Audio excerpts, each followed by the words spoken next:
அனைவருக்கும் வணக்கம். இன்றைய தலைப்பு விவசாயிகள். நாம் பொதுவாக சொல்லும்போது மாதா, பிதா, குரு, தெய்வம் இந்த நான்கோடு நாம் நிறுத்தி விடுவோம். ஆனால் ஐந்தாவதாக நாம் வணங்க வேண்டிய ஒரு தெய்வம்தான் விவசாயிகள். காரணம், அவர்கள் சேற்றில் கால வைத்தால்தான் நாம் சோற்றில் கை வைக்க முடியும். அப்பேற்பட்ட ஒரு உயர்ந்த படைப்பு ஆண்டவன் இந்த உலகத்தை படைத்தான். இந்த விவசாயத்தின் மூலம் நாம் உண்கின்ற காய்கறிகளையும் பழவகைகளும் நமக்கு அளித்து நம்மை பாதுகாப்பது இந்த அருமையான விவசாய மக்கள்தான்.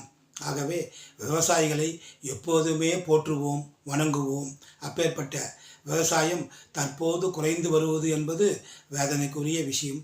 அதைவிட ஒரு பெரிய வேதனையான விஷயம், ஒரு பெரிய ஹோட்டலில் 500 ரூபாய் டிப்ஸ் கொடுத்து உணவு உண்ணும் நம் மக்கள் ஒரு தெருவோரம் கஷ்டப்பட்டு விற்கும் ஒரு கீரையை விலை பேசி பேரம் பேசி கொண்டிருப்பது, பேரம் பேசி வாங்குவது என்பது சற்று வேதனைக்குரிய விஷயமாக இருக்கிறது.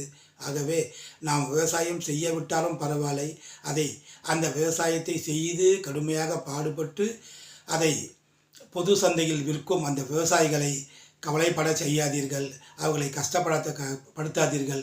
அவர்கள் சொல்லும் நியாயமான விலையில் பொருட்களை வாங்கி நல்ல முறையில் நாம் பயன்படுத்துவோம். அதுதான் நமக்கும் நல்லது, விவசாயத்திற்கும் நல்லது. இன்று உலகம் பாதி வகையில் விவசாய நிலங்களை பெரிய கார்ப்பரேட் நிறுவனங்களாக மாற்றிக்கொண்டு வருகிறார்கள். ஆனால் அது நல்லதல்ல. எதிர்காலம் இந்த உலகம் முழுவதுமே மீண்டும் ஒரு காலத்தில் விவசாயம் எப்படி உயர்ந்த நிலையில் இருந்ததோ அதே நிலைக்கு பின்ன ஒரு நாளில் செல்லத்தான் போகிறது. ஏனென்றால் பணம் எல்லோராலும் சம்பாதிக்க முடியும், ஆனால் விவசாயம் சில பேர் மட்டுமே செய்ய முடியும். ஏனென்றால் அது ஆண்டவன் தொழில் என்பதை மக்கள் உணர்ந்து விவசாயிகளை மதிப்போம், விவசாய நிலங்களை பாதுகாப்போம், நல்லதே நினைப்போம், நல்லதே நடக்கும். நான் மேற்கூறிய கருத்துக்கள் தங்களுக்கு பிடித்திருப்பின் இந்த சேனலை சப்ஸ்கிரைப் செய்து லைக் செய்து ஷேர் செய்யுங்கள். நன்றி. வாழ்க வையகம், வாழ்க வளமுடன், வாழ்க என் அருமை விவசாய பெருமக்கள்.